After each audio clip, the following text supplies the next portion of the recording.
Audio Jungle.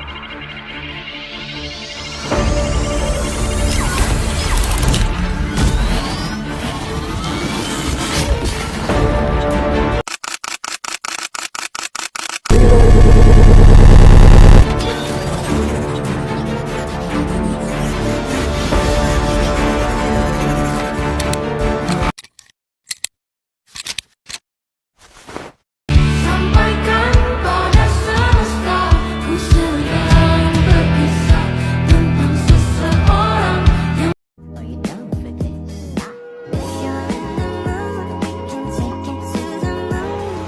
Assalamualaikum warahmatullahi wabarakatuh. Hai semuanya.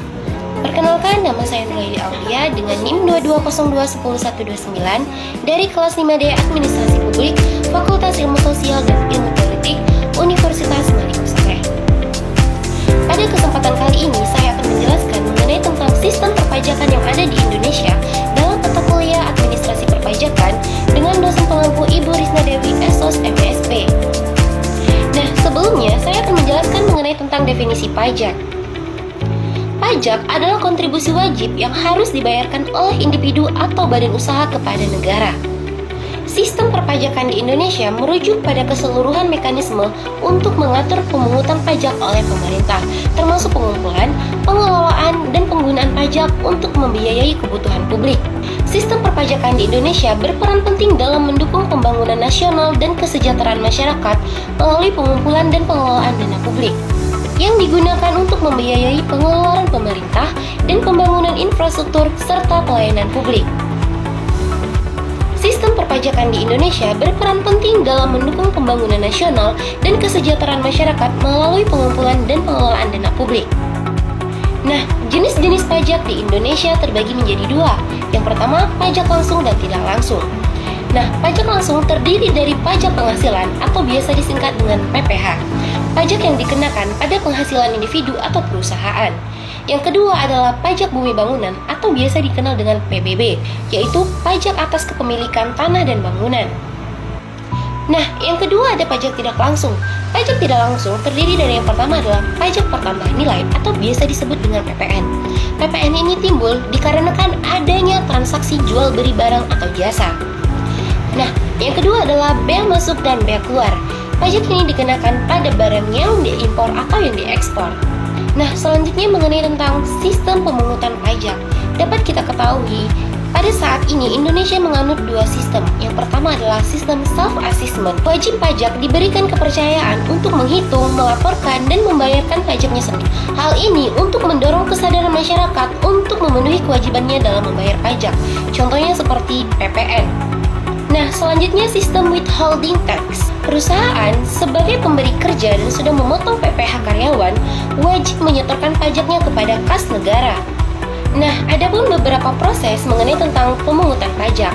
Individu atau badan usaha wajib untuk mendaftar untuk mendapatkan NPWP, nomor pokok wajib pajak. Yang kedua, penghitungan pajak terutang. Wajib pajak menghitung jumlah pajak yang harus dibayarkan berdasarkan dari penghasilan dan transaksi. Yang ketiga, pembayaran pajak. Melakukan pembayaran dengan ketentuan yang berlaku. Yang terakhir, pelaporan SPT. Seorang wajib pajak melaporkan pajak yang terutang melalui SPT tahunan. Nah, dari pemaparan materi tadi, saya dapat menyimpulkan dari dua poin. Yang pertama tentang kesadaran pajak. Pentingnya untuk masyarakat memahami bahwa dengan membayar pajak, masyarakat sudah berkontribusi besar dalam pembangunan yang ada di Indonesia.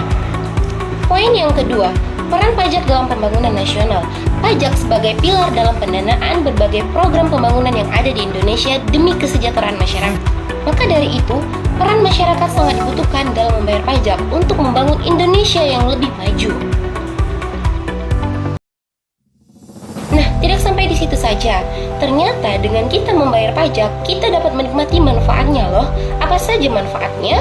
Manfaat pajak bagi masyarakat. Yang pertama, untuk membangun infrastruktur dan fasilitas umum seperti pembangunan sekolah, pembangunan jalan tol, dan pembangunan tempat ibadah.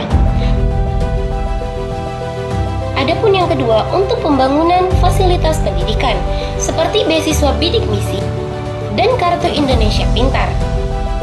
Yang keempat, untuk meningkatkan pelayanan dan mutu rumah sakit. Nah, yang terakhir untuk meningkatkan keamanan dan ketertiban.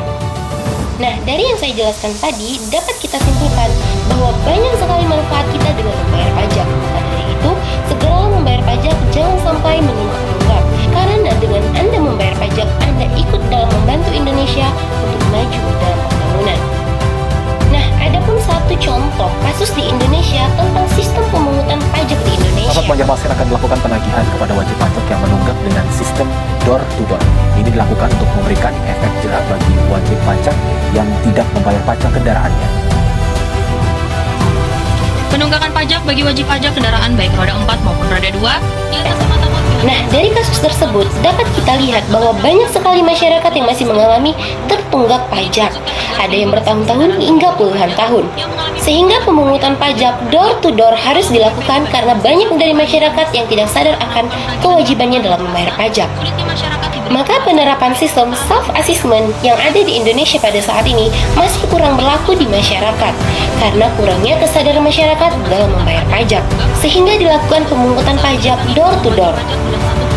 Nah, sekian penjelasan dari saya mengenai tentang sistem perpajakan di Indonesia. Adapun studi kasus yang saya libatkan di sini, adapun kasus yang saya libatkan di sini, dan adapun pemaparan materi yang saya jelaskan, kurang dan lebih mohon dimaaf. Mempermudah masyarakat agar bisa membayar pajak. Jadi bukan ada. Terima kasih atas perhatiannya. Jangan lupa like, komen, dan subscribe.